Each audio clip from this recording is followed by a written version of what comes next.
Que a graça e a paz do nosso Senhor Jesus Cristo permaneçam com todos vocês que estão aqui no Jardim Brasilândia, os nossos irmãos e irmãs que nos acompanham pela transmissão do Facebook, que todos sejam abençoados e agraciados com a presença de Deus em Cristo Jesus, pelo Espírito Santo que habita em nós. Amém. Aqueles que puderem, vamos colocar de joelhos, vamos falar com Deus.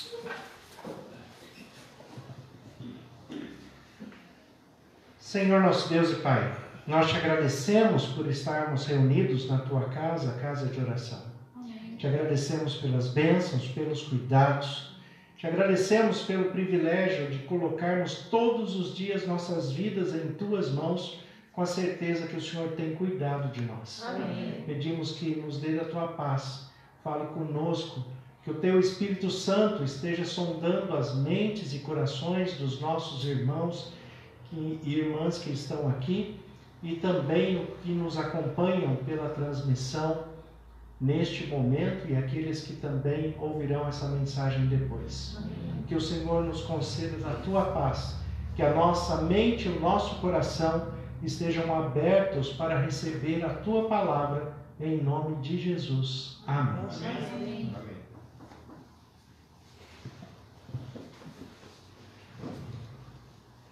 Os irmãos aqui na igreja já sabem a respeito dos pedidos de oração que já estão sendo passados ali para Ivone, e ao final da nossa reflexão nós vamos estar orando pelos pedidos. E os nossos irmãos também que nos acompanham em casa, nossos irmãos e irmãs, hoje a norma formal da língua portuguesa pede para não generalizar pelo masculino.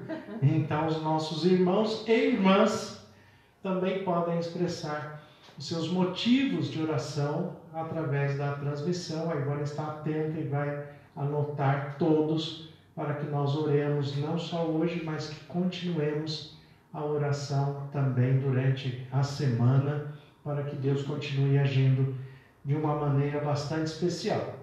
O nosso texto de reflexão, o nosso texto base é João capítulo 8. Podem deixar a Bíblia marcada.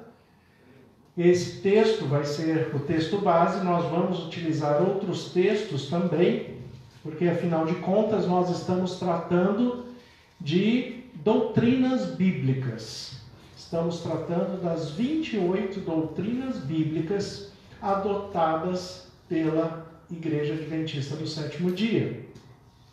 E hoje é uma doutrina bastante particular, bastante diferenciada, que poucas pessoas de outras denominações pararam para pensar a respeito dela, mas que na prática eles também utilizam dessa doutrina, que nós classificamos como o grande conflito. O grande conflito é uma doutrina bíblica que os irmãos vão entender a maneira que nós vamos passando aqui a doutrina, mas de fato ela é a doutrina que mais diferencia a Igreja Adventista do Sétimo Dia das outras igrejas cristãs, evangélicas, protestantes, católicos. Dentre as doutrinas distintivas, o grande do conflito é o que mais se apresenta como diferencial das doutrinas cristãs geral. Também, eu vou deixar bem claro já desde o começo, que Ellen White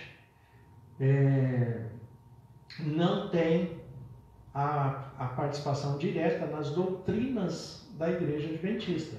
As doutrinas bíblicas, elas são diretamente extraídas da Bíblia. E apesar de Ellen White ter um livro chamado O Grande Conflito, esta doutrina não é baseada neste livro. A doutrina é baseada na Bíblia, porque nós temos a Bíblia como regra de fé e prática. Então, todas as nossas doutrinas são baseadas na Bíblia, inclusive essa. Mas o livro que Ellen White escreveu, com o título Grande Conflito, apresenta muito bem essa doutrina e mostra a história do conflito cristão ao longo dos séculos, ao longo da criação humana até a volta de Jesus, mas com base sempre na Bíblia como regra de fé e prática. Então, só para deixar bem claro isso, para as pessoas não terem essa ideia, porque uma das dificuldades das pessoas compreenderem, até essa semana eu ainda vi isso numa discussão de Facebook, porque infelizmente algumas pessoas que se declaram cristãs ainda insistem em discutir doutrinas em rede pública, como o Facebook, o WhatsApp. Isso não vai chegar a lugar nenhum, não é dessa maneira que você vai apresentar a Bíblia para ninguém. Isso só faz as pessoas ficarem com raiva e expor o Evangelho de uma maneira negativa. Mas o que as pessoas estavam discutindo ali era exatamente se a Igreja Adventista do Sétimo Dia é uma seita ou não. Era isso que as pessoas estavam discutindo ali, e alguns de outras denominações, falando que a Igreja Adventista do Sétimo Dia é uma seita, e outros falando que não, e uns se defendendo, e outros acusando. No final, ninguém chegou a conclusão nenhuma. Mas, para quem quer classificar a Igreja Adventista como seita, ele até pode fazer isso. Ele pode fazer isso se ele souber o que é uma seita. Seita é aquele que tem uma doutrina diferenciada das outras. Assim como a Igreja Adventista pode ser uma seita para outras denominações, as outras denominações também são seitas para nós. Porque nós temos doutrinas diferenciadas. O cristianismo, na sua própria instituição, era chamado de seita, porque se diferenciava do judaísmo implantado até então. Então, na Bíblia, no livro de Atos, principalmente, você vai ver os primeiros cristãos sendo chamados, não eram chamados até então de cristãos, que cristãos também está registrado no livro de Atos, que foi o nome dado àquelas pessoas que agiam como Cristo, se comportavam como Cristo. Existem cristãos em todos os lugares, em todas as denominações, em todas as religiões, em todas as igrejas, existem cristãos. Aqueles que procuram seguir a Cristo.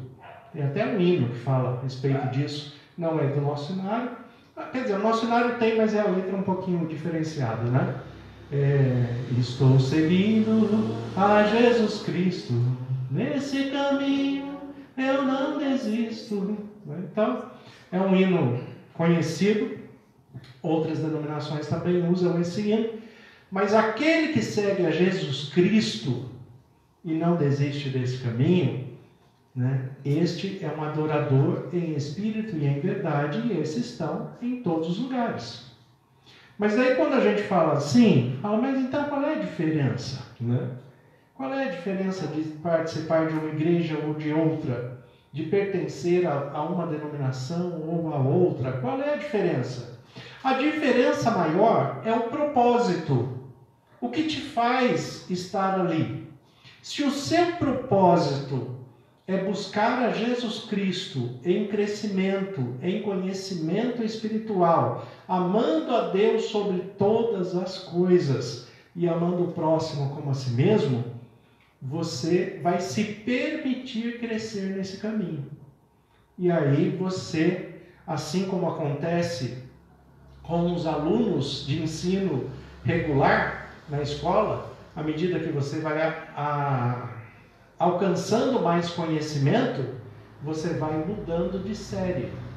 As mudanças de denominação nada mais são do que mudanças de série espirituais.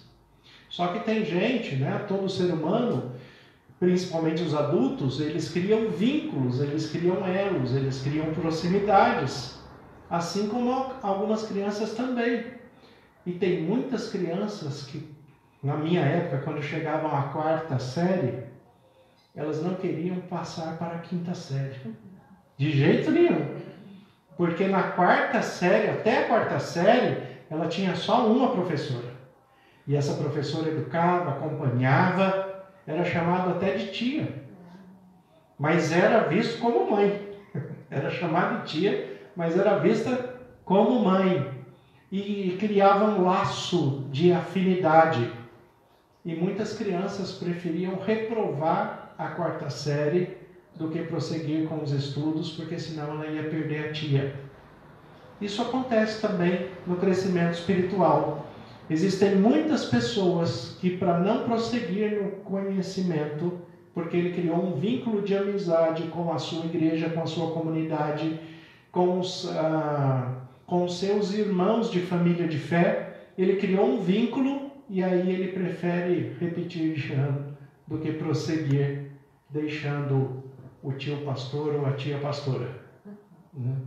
Isso acontece também. Mas, para aquele que busca crescimento, para aquele que busca conhecimento, e para aquele que se permite conhecer mais de Deus a cada dia, ele não está focado na denominação ou na igreja. Ele está focado em Cristo. Ele quer amar a Deus sobre todas as coisas. E ele quer fazer a vontade de Deus, independente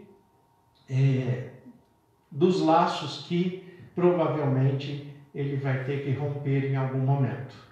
Romper, não romper no sentido de não ver mais ou de criar inimizades, não é isso. Mas romper porque você não vai participar mais daquele contexto e vai começar a participar de outro contexto religioso. E isso é extremamente comum. Então, dentro das doutrinas bíblicas, o que nós temos? Nós temos uma doutrina que vai nos diferenciar muito das outras, e vocês vão entender o porquê ao longo daquilo que nós vamos explicando aqui, porque nós vivemos num mundo espiritual em que a doutrina bíblica, nós acabamos dando um nome para ela. E esse nome, o grande conflito. Quem é que não tem um grande conflito na vida? Ou quem é que não já teve um grande conflito na vida?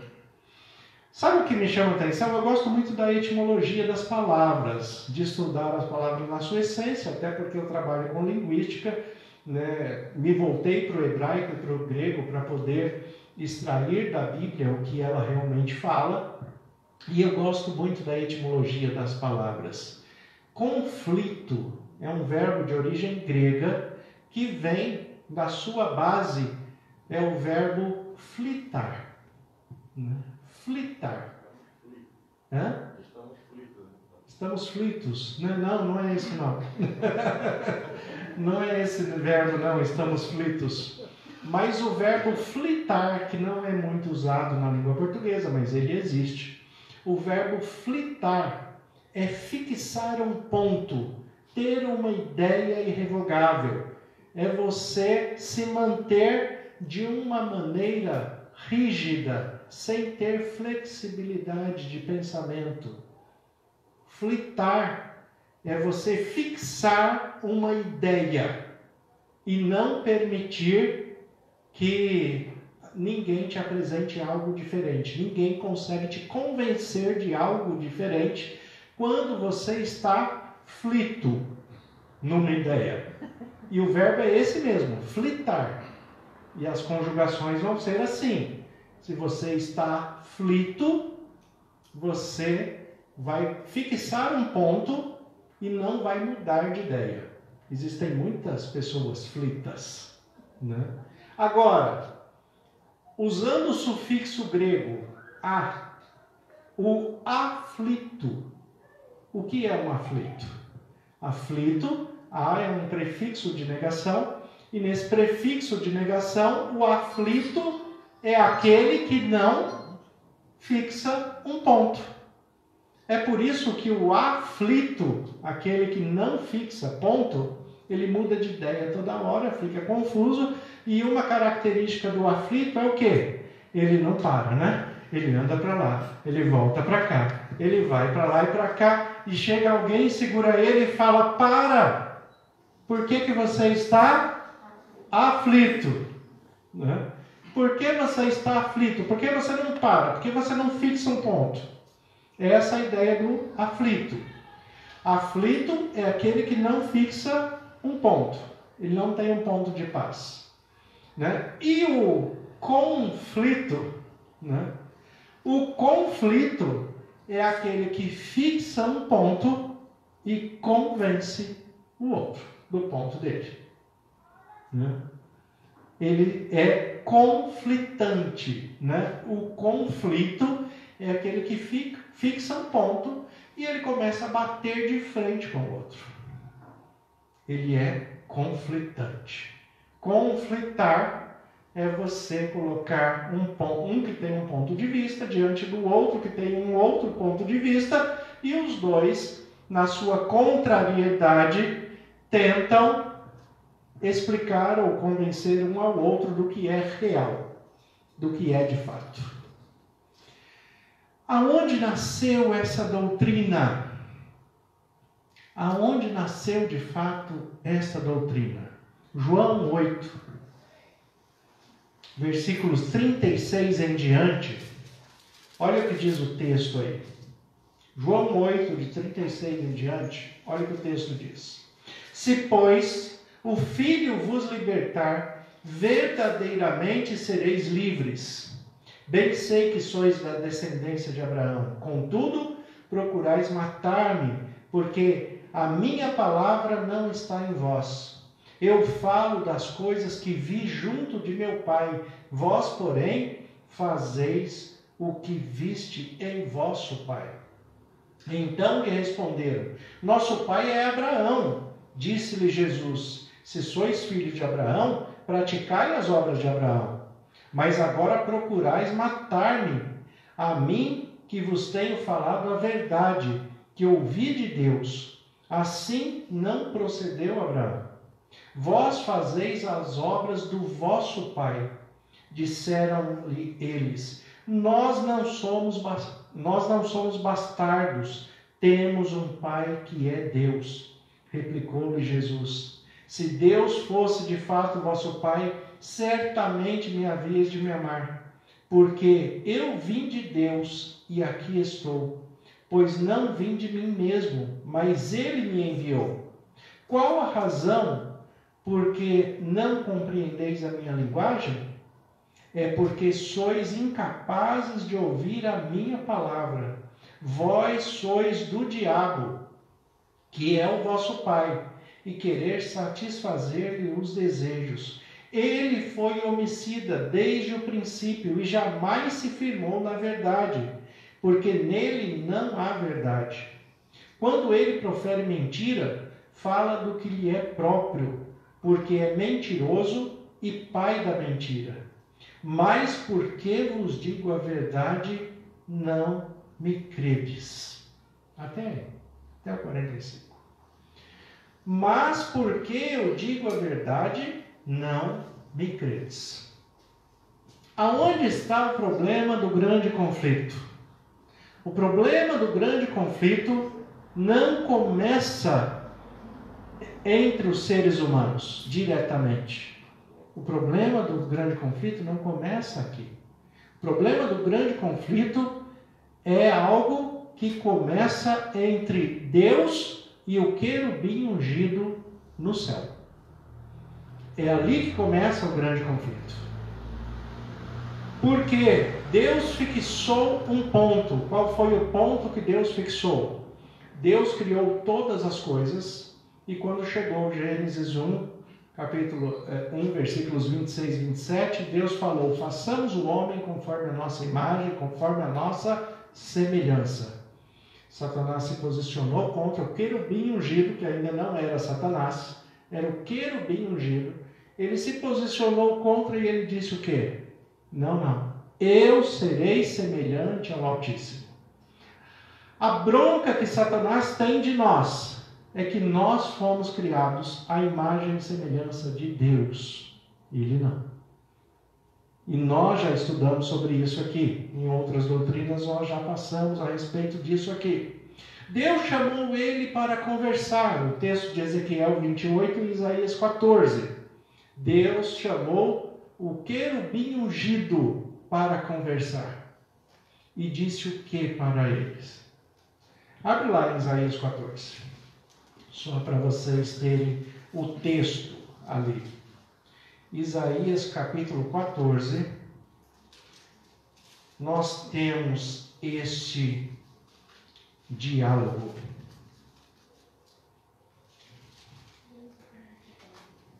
Isaías 14,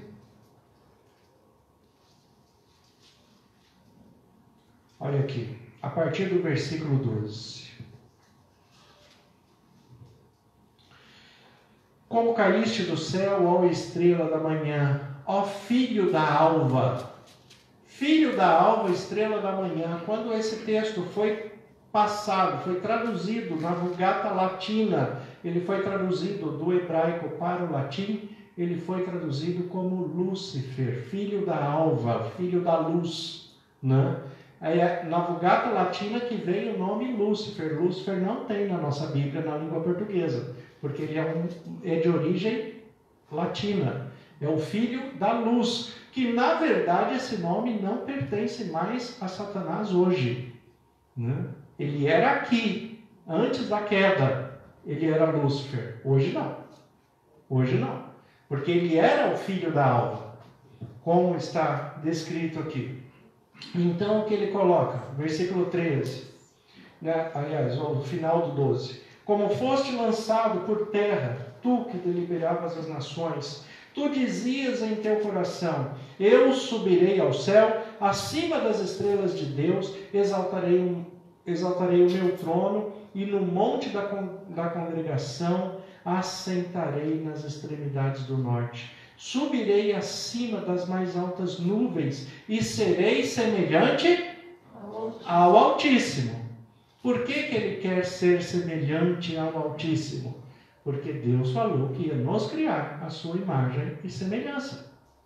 Ele falou: não, sou eu que vou ser semelhante. Eles não. Ele fixou um ponto.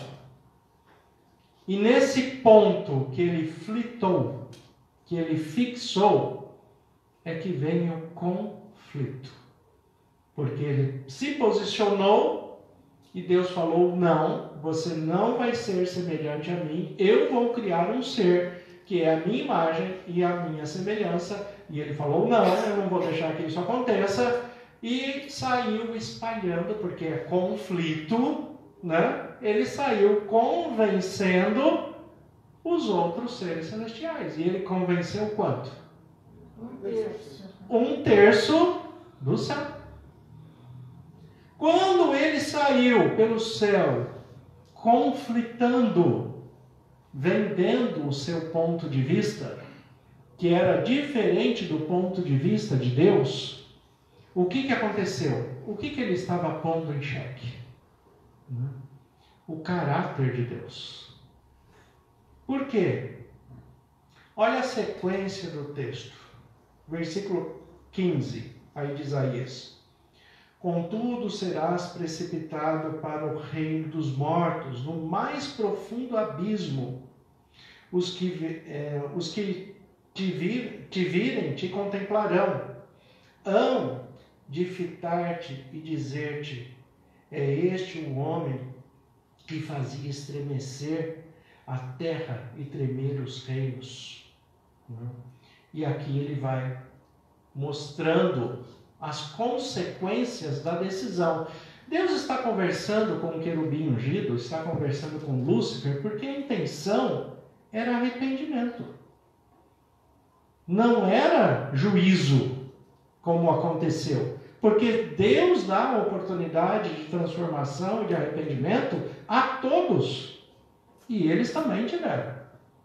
E Deus foi conversando com cada um deles, né? Olha o texto de Ezequiel capítulo 28, que tem outra parte desse diálogo. Ezequiel capítulo 28, olha os argumentos de Deus para ele, para falar que ele não tinha motivos para se fixar contra Deus. Ele não tinha motivo nenhum.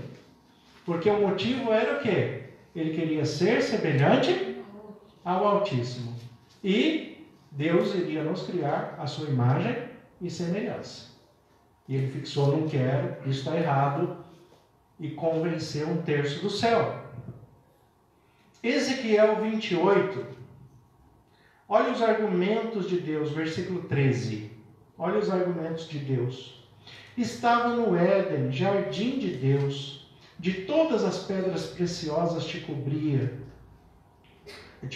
o sárdio, o topázio, o diamante, o berílio, o ônix, o jaspe, o safira, o carbúnculo e a esmeralda.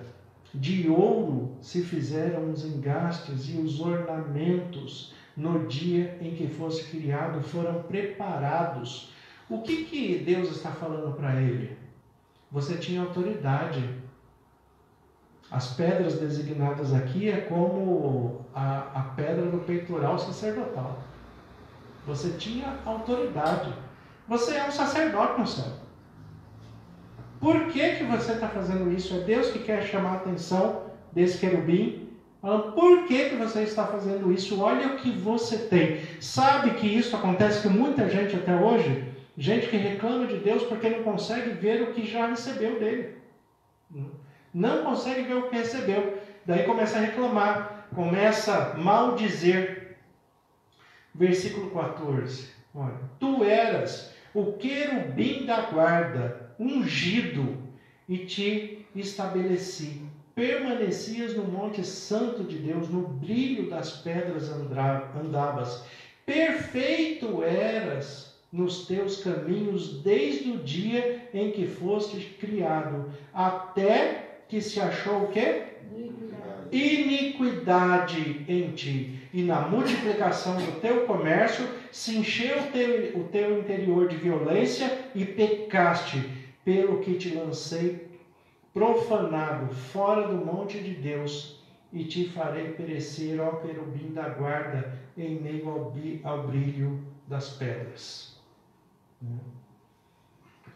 O versículo 19 desse texto, que é a conclusão final, olha o que Deus fala na conclusão final, já que não houve arrependimento, não teve oportunidade de conversa, porque ele se posicionou, ele fixou um ponto, falou, não, daqui para frente eu sou o seu adversário, e é daí que vem o nome Satanás, porque adversário em hebraico é Satã. Então, aquele que se posiciona como adversário é Satanás.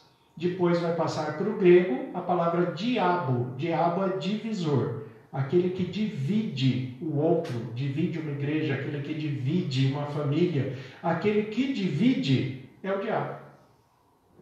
Então, uma pessoa que se posiciona contrário, aquilo que é certo, e aquele que divide é Satanás e o diabo, como a Bíblia registra, desde querubim, posteriormente. Mas no versículo 19 de Ezequiel 28, olha o que acontece aqui. Todos os que te conhecem entre os povos estão espantados de ti. Vens a ser objeto de espanto. E aqui nessa versão está, jamais subsistirás. Que é o que está nessa tradução aqui, que é a nossa versão comum, que é a revista e atualizada, mas eu gosto mais da versão revista e corrigida, ou da NVI, porque ela está mais próximo do que é realmente o texto hebraico. Né? Alguém tem uma versão diferente aí? Você não mais existirá. Deixará de existir para sempre. Deixará de existir para sempre, você não mais existirá. A expressão literal do hebraico é: você nunca mais será eterno.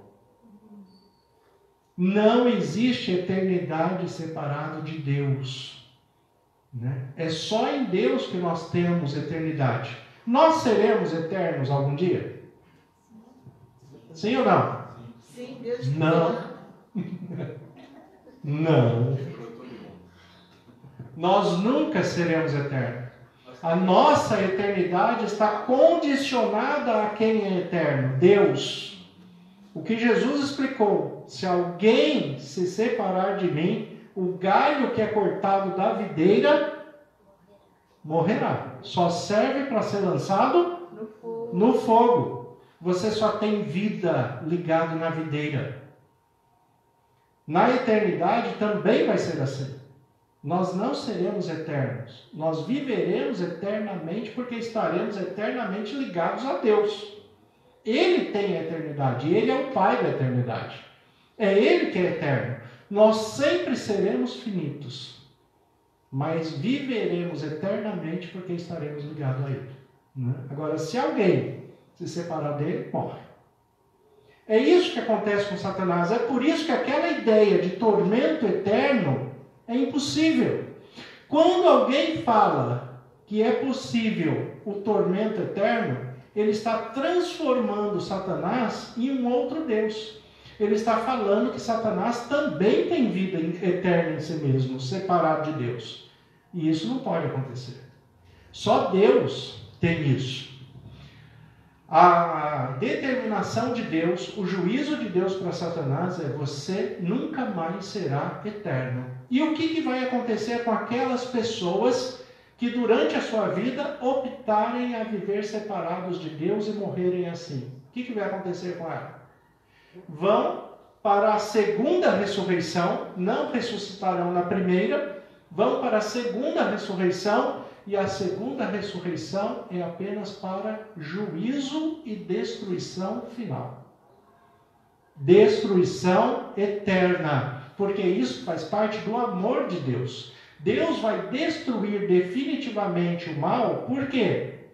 Porque Ele não tem prazer que alguém fique sofrendo eternamente num lugar que supostamente se chama inferno. Deus não tem prazer nisso. Deus não gosta nem do nosso sofrimento aqui. Você imagina no amor de Deus, um Deus meio psicopata e esquizofrênico, que Ele se contenta tanto com os salvos, quanto com aqueles que estariam sofrendo eternamente. E fica mostrando um para o outro, Tá vendo? Você podia estar aqui. Não está. Isso é aplicar a Deus a maldade humana. O ser humano que é assim. Né?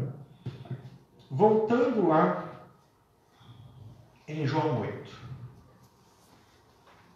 Esse, então, o que eu mostrei para vocês agora, esta é a base do grande conflito. O grande conflito, o verbo flitar, fixar um ponto. Deus fixou um ponto. Qual foi o ponto que Deus fixou? Eu farei um ser à minha imagem e à minha semelhança. Homem e mulher os criou. E disse, sede fecundos, dominai a terra. E sabe como Satanás fica mais nervoso ainda? É porque esse ser, que somos nós, extremamente inferior a ele em poder, porque ele pode fazer coisas que nós não faremos naturalmente, nós podemos nos encher do Espírito Santo e com o poder de Deus vencê-lo todos os dias. É isso que fere ele. Mas por outro lado também, tem muitas pessoas que não querem ficar do lado de Deus. E é a maneira dele se posicionar contra Deus e falar, tá vendo? Você quis criar esse ser à sua imagem e à sua semelhança, mas ele preferiu ficar do meu lado. Essa guerra espiritual, que muitas denominações têm esse nome, nós chamamos de grande conflito. Mas as outras denominações utilizam a mesma ideia e chamam de guerra espiritual. Essa guerra espiritual é o grande conflito. Nós temos que decidir todos os dias estar ao lado de Deus. Nós temos que decidir não pecar todos os dias. Existe um movimento jovem da Igreja Católica chamado PHN. Por hoje não. Por hoje eu não vou pecar. Faz parte disso. Grande conflito. O grande conflito é eu me posicionar de uma maneira em que o mundo, o pecado, Satanás e as suas ciladas, as suas artimanhas, não venham me convencer a ficar do lado dele. Amém. Não venham me convencer a pecar. Só que o problema é, olha o que Jesus fala no versículo 45 de João 8. Olha o que Jesus fala. Mas porque eu digo a verdade, não me credes. Viu qual é o problema de Jesus? E nesse momento, eu como pastor, e todos nós como cristãos, pelo menos eu me sinto muito pequeno quando eu leio esse texto. Porque se Jesus falando, as pessoas não acreditavam nele porque achavam que não era verdade, e a gente? Como é que fica? Aqui Jesus está falando, vocês não acreditam em mim. Vocês não acreditam em mim. Eu não consigo explicar a verdade para vocês. Eu explico, vocês não entendem. Vocês não acreditam. Vocês não creem em mim. Vocês acreditam em quem? No texto aqui que nós lemos em João 8. Acreditam em quem? Vocês acreditam no diabo. Porque o diabo foi homicida e foi pai da mentira desde o começo. E as pessoas gostam de ouvir mentira. Infelizmente, ser humano gosta de ouvir mentira. Sabe por que ser humano gosta de ouvir mentira? Porque a mentira tem uma beleza que às vezes a verdade não tem. E este é um problema. Por exemplo, nós vamos ainda chegar nessa doutrina, não é de hoje não. Mas só para explicar a verdade bíblica e a mentira que é pregada no mundo, para vocês verem o contraste. Como a mentira é muito mais bonita do que a verdade. A palavra de Deus fala que uma pessoa que morre hoje, ela não está no inferno, ela não está no céu, ela está no pó da terra, aguardando o quê? A ressurreição, a volta de Jesus, né? Se ela morreu em Cristo, bom, ela morreu, ela já foi julgada, mas ela não está em lugar nenhum. Quando ela morreu, não há possibilidade de julgamento posterior. O juízo final não vai ser um juízo para salvação ou para condenação. Só vai ser para explicar o motivo. Só para isso. Né? Mas a decisão já foi feita. Já foi feita durante a vida. Agora prestem atenção. Nós estamos vivendo um momento em que muitos entes queridos, nossos amigos, familiares, estão morrendo. E todos estão sentindo saudades, estão sentindo falta daquela pessoa, gostariam de abraçar, mas não podem. E muitos ficam em dúvida, será que ele está no céu ou será que ele está no inferno? Se a pessoa tiver a imagem de que aquele que morreu está no céu, coisa que a Bíblia fala que não é verdade, porque ele está no pó da terra aguardando a ressurreição. Ele não vai para o céu antes disso.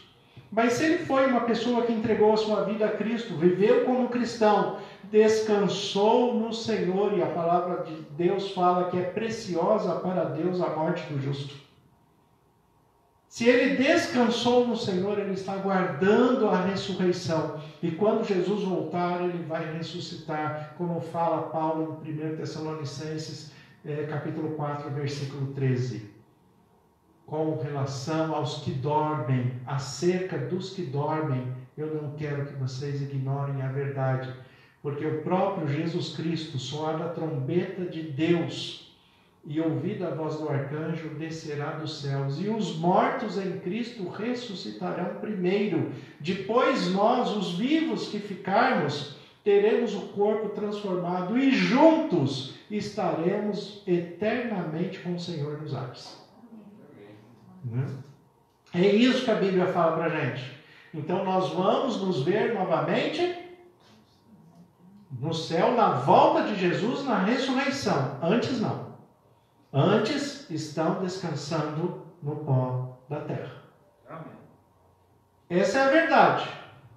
Mas para quem acredita que quem morreu vai direto para o céu, ele fala assim: olha, meu filho morreu, minha mãe morreu, minha avó morreu, meu pai morreu, e agora está nos braços de Deus sendo acariciado por Jesus Cristo. Qual imagem que é mais bonita? É claro que a segunda é muito mais bonita, né? É muito mais interessante eu acreditar numa figura de alguém que eu amo estar nos braços de Deus sendo acariciado por Jesus, do que eu falar simplesmente que ele se dissolveu e está no pó da terra. Só que qual é a verdade? É a primeira. Ele morreu e está no pó da terra. Como fala Eclesiastes capítulo 12, versículo 7. O pó volta ao pó como era. O pó volta ao pó como era. E o fôlego de vida, o espírito, volta a Deus, que o deu. É isso que o texto fala. Agora, vamos imaginar algo diferente. Aquele que acredita nesse juízo imediato, que é assim que chama. O juízo imediato é a pessoa morrer, já é julgada e daí ele vai para o céu, para o inferno, segundo o entendimento dessas pessoas. Imagina uma mãe que teve um filho que morreu e essa mãe fala assim: ele morreu separado de Deus, ele era um criminoso, ele morreu num assalto, o policial atirou nele e ele morreu. Aonde que ele está agora? No pó da terra. Pela Bíblia ele está no pó da terra do mesmo jeito, mas a pessoa acredita que ele está onde? No inferno, sofrendo e Satanás furando ele todo dia, esquentando o tridente na brasa, né? E colocando nele todo dia. A pessoa que pensa isso, uma mãe que pensa isso de um filho, quem é que está no inferno? Ela mesma, né? É ela mesma. Porque a pessoa é torturada com essa ideia. A pessoa somos nós que estamos vivos, somos nós que sofremos. Sofremos com as emoções, sofremos com os sentimentos, sofremos sentindo a ausência, sentindo a falta. E se eu tenho a percepção de que alguém está sofrendo no inferno, torturado por Satanás, quem está sofrendo sou eu.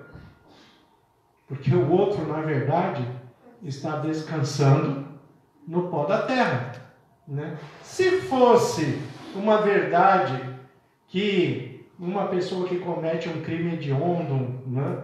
Alguém comete estupro, que mata uma mulher grávida, como aconteceu essa semana, né? Um crime horrível como esses, né? Se fosse a pessoa no fundo, se ela acreditasse que se essa pessoa morrer, ela vai parar no inferno, ela ia querer pena de morte de qualquer jeito. Mas ela não quer. Já perceberam isso? Ninguém quer pena de morte. Por quê? Porque ele sabe, no fundo, ele sabe que a morte é um descanso. Então ele não quer dar descanso para a pessoa. Ele quer que a pessoa seja presa. Ele quer que na cadeia a pessoa também sofra o que ela fez o outro sofrer. Porque se ela morrer, vai ser um descanso. Isso faz parte da maldade humana. O problema do ser humano é ficar projetando a sua maldade em Deus. E querer que Deus seja tão mau quanto nós. Tão vingativo quanto os seres humanos. Deus não é vingativo a ponto de fazer o mal para ninguém. Deus é amor. E no amor de Deus, Ele prefere exterminar aquele que não quis ficar ao lado dele do que permitir que esta pessoa sofra eternamente. Esta é a verdade bíblica. Mas o que Jesus fala aqui no versículo 45? Mas porque eu digo a verdade, não me credes. Nós falamos a verdade e as pessoas não creem. As pessoas têm dificuldade em acreditar na verdade porque a mentira tem uma beleza maior. E aí nós vamos ter problemas. Mas acreditando na mentira, eles estão acreditando em quem? Olha o versículo 44 de João 8. Vós sois do diabo, que é o vosso pai, e querer satisfazer os seus desejos. Ele foi homicida desde o princípio, jamais se firmou na verdade, porque nele não há verdade. Quando ele profere mentira, fala do que lhe é próprio, porque é mentiroso e é pai da mentira. A pessoa que acredita na mentira de Satanás acaba ficando do lado dele. É isso que Jesus está falando. A palavra de Jesus aqui é dura. E ele não está falando para leigos, não. Se você olhar esse contexto de maneira geral, olha o argumento dos outros, olha o versículo 39. Olha o argumento de quem ele está conversando. Né? Então lhe responderam, as pessoas responderam para Jesus: o nosso pai é Abraão. O nosso pai é Abraão. Jesus não está falando para leigos, não. Ele está falando para doutor na lei. Ele está falando para pessoas que estudavam a Bíblia todos os dias, que sabiam quantos caracteres em hebraico tinha a Bíblia, quantos verbos, quantos prefixos, quantos sufixos. Sabia tudo, só não sabia interpretar. E não acreditava na verdade. Conhecia tudo da Bíblia. É o que acontece com muita gente hoje. Tiago, ele fala assim: creres tu que existe um só Deus? Fazes muito bem. Porque até os demônios creem e tremem. Tem demônio aí que está melhor do que muita gente. Né? Porque eles creem e tremem. Tem gente que nem crê e muito menos tremer, né? Jesus está falando para o povo de Deus. Ele não está falando para o povo de fora. O que Jesus está falando é: vocês acreditaram numa mentira. Vocês acreditaram naquilo que não vem de Deus. E agora, assim como Satanás se posicionou em conflito com Deus, vocês acreditando na mentira, ficaram do lado dele. Só que o argumento de Jesus, o maior argumento, é o versículo 45. Eu estou dizendo a verdade e vocês não acreditam em mim. E aí, como é que fica? Se Jesus fala a verdade e as pessoas não acreditam nele. Se a Bíblia fala a verdade e as pessoas não acreditam na Bíblia. Porque quem recorta texto da Bíblia não acredita na Bíblia, acredita em si mesmo. E quem interpreta do seu jeito também acredita em si mesmo.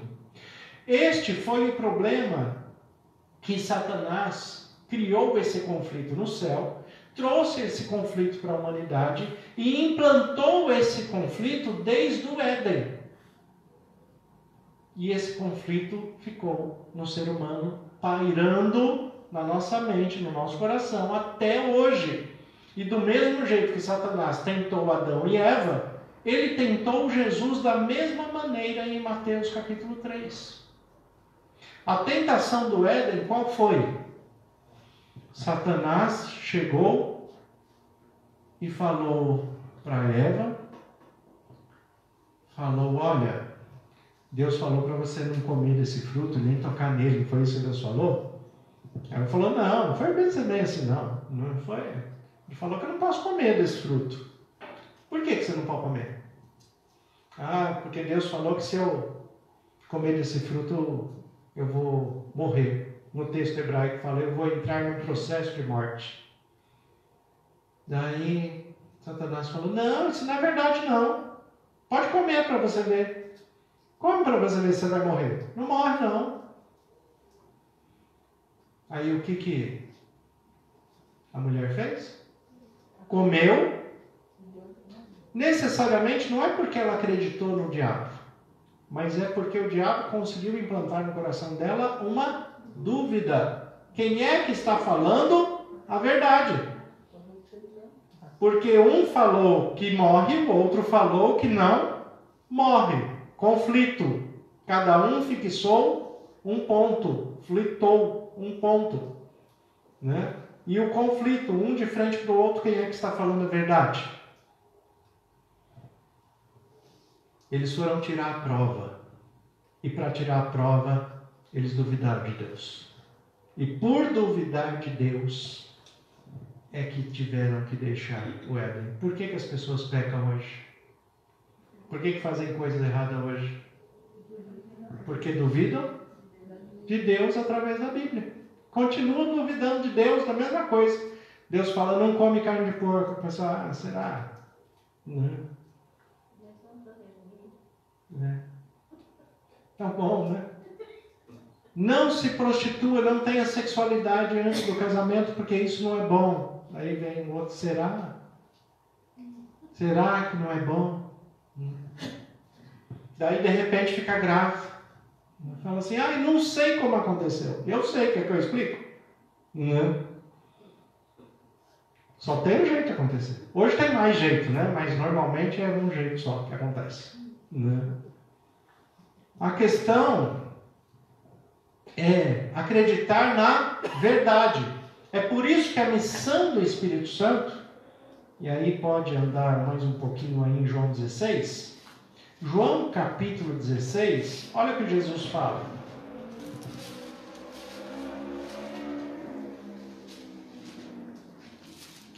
João capítulo 16. Falando a respeito do Espírito Santo, Jesus fala assim no versículo 8. Quando ele vier, o Espírito Santo, quando ele vier, convencerá o mundo do pecado, da justiça e do juízo. E do pecado por quê? Não creem em mim. É a mesma coisa do princípio. A dúvida que Satanás conseguiu implantar no homem, ele tentou implantar em Deus. Em Mateus 3, quando Jesus se batiza, Deus abre a janela do céu, o Espírito Santo desce sobre Jesus, e Deus lá de cima fala o quê? Tu és meu filho amado, em quem me comprazo. Daí Jesus é levado para o deserto para ser tentado pelo diabo, e a tentação do diabo qual é? Você é filho de Deus? Dúvida, né? É a dúvida. Será que você é filho de Deus? Se for, transforma essa pedra em pão, só para a gente ver se você é mesmo filho de Deus. Se tu és o filho de Deus, transforma essas pedras em pães. Se tu és o Filho de Deus, te atira daqui para baixo, porque Deus falou que vai dar ordem aos anjos para te proteger. Tenta colocar dúvida naquilo que Deus falou para Jesus. Só que, ao contrário de Adão, Jesus não caiu nas ciladas do diabo. Quando o mundo, através de Satanás, tentar colocar você em dúvida a respeito das coisas da Bíblia, não duvide, simplesmente creia no que Deus falou. É só isso. O Espírito Santo é quem convence do pecado, da justiça e do juízo. Do pecado porque não creem em mim. É a mesma coisa que ele já falou em 8:45. Eu digo a verdade e vocês não acreditam. O que é, de fato, o grande conflito, a doutrina do grande conflito?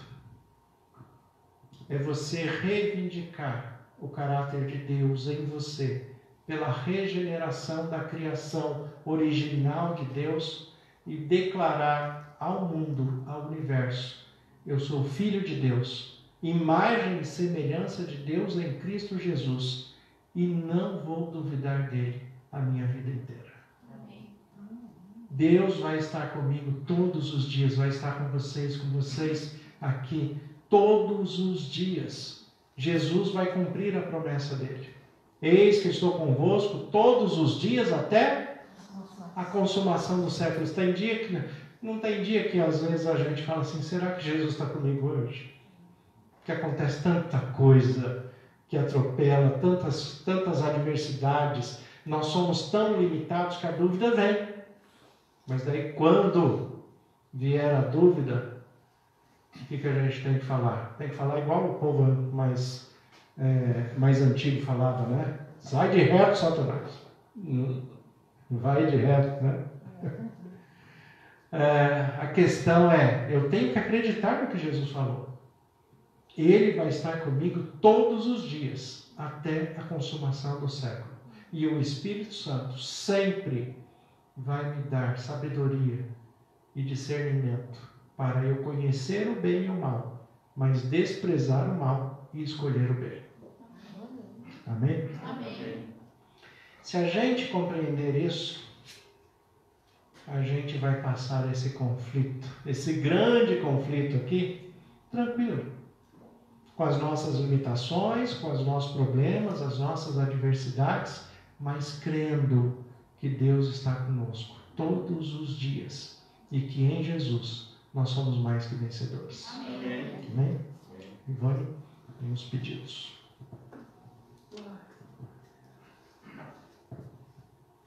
A irmã Maria José, ela pede oração pelo marido, que ele saiu de viagem, e também agradece a Deus pela recuperação da Sheila. Agradece a Deus e as orações dos irmãos. Temos a oração também pelo irmão Jaime. Ele está estudando a Bíblia, que Deus o mantenha motivado. Temos também uma oração pela família. E o Jaime, ele agradece as orações e agradece a Deus pelas bênçãos. A irmã Jo, ela pede oração pela Ana Cristina, que está com problema no rim, na iminência de fazer hemodiálise. E o irmão Luiz, ele pede oração pelo Francisco, que aguarda uma cirurgia de bexiga, quadro delicado, né? E também a sua esposa está carecendo também das nossas orações.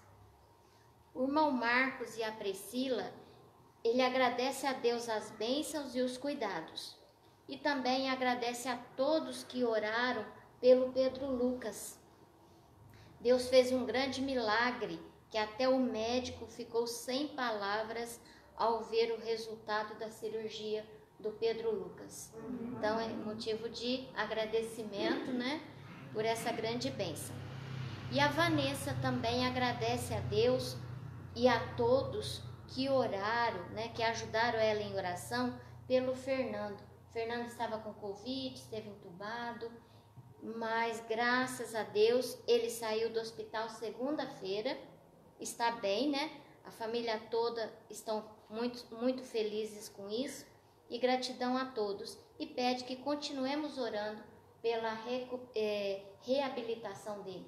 Nós sabemos que não é fácil também a reabilitação após o Covid, né? Então, continue orando pelo Fernando. Amém. E nós agradecemos também as orações, né, pela nossa sobrinha Melissa, lá de Poços de Caldas, que ela fez o exame, estava com Covid pela segunda vez, né? E nós ali nos colocamos em oração. Ela passou pelo novo exame hoje, né, e já foi solucionada a questão, o exame já deu negativo, né? Então já está resolvido esse problema, né? Deus continua fazendo os seus milagres. Amém. Continue crendo, porque Deus ainda tem muitos milagres para fazer na vida de cada um de nós. Amém. Vamos ficar em pé, vamos orar e vamos encerrar com o hino que nós começamos. Não desistir, porque Cristo vem logo. Vamos orar. Senhor, nosso Deus e Pai, nós te agradecemos pela Tua palavra, que é viva e eficaz. Amém. Te agradecemos pela oportunidade que temos de declarar ao mundo que verdadeiramente nós cremos na Tua palavra. Nós buscamos colocar em prática em nossas vidas. Sabemos que não somos perfeitos, temos dificuldades, temos limitações, temos dias de desânimo, temos dias em que os conflitos nos atraem, nós ficamos aflitos, mas nós voltamos ao Senhor, sabendo que o Senhor tem cuidado de nós, tem estendido as suas mãos, tem restaurado nossas vidas, sentimentos, emoções, restaurado a saúde de todos aqueles que precisam. O Senhor tem cuidado de nós com o teu amor de todas as formas em que cada um precisa na sua particularidade. Amém. Que o Senhor continue abençoando a todos os nossos irmãos e irmãs que expressaram os seus motivos de oração, com a confiança que o Senhor tem inclinado os seus ouvidos e que é poderoso para fazer infinitamente mais do que nós pedimos ou pensamos, segundo o seu poder que opera em nós. Amém. Pai, que o Senhor nos leve em paz para os nossos lares, aqueles que nos acompanham de casa, que sejam ricamente abençoados pelo Senhor e que nós possamos descansar em Ti e acordarmos revigorados para o dia que o Senhor preparou para nós. Amém. Que o Senhor dê ordem aos Teus anjos ao nosso respeito e que o Teu Espírito Santo esteja sondando as mentes e corações e levando os pedidos mais íntimos de cada irmão, de cada irmã, diante do trono da graça, para a mediação e intercessão do Teu Filho Jesus. Amém. Que o Teu amor infinito, que a graça salvadora e santificadora do nosso Senhor Jesus Cristo, a comunhão e as consolações do Espírito Santo, esteja sobre cada irmão, sobre cada irmã e sobre cada família que eles representam, em nome de Jesus. Amém. Amém. Deus abençoe a todos. Bom restante de semana, em nome de Jesus. Amém.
Não desistir.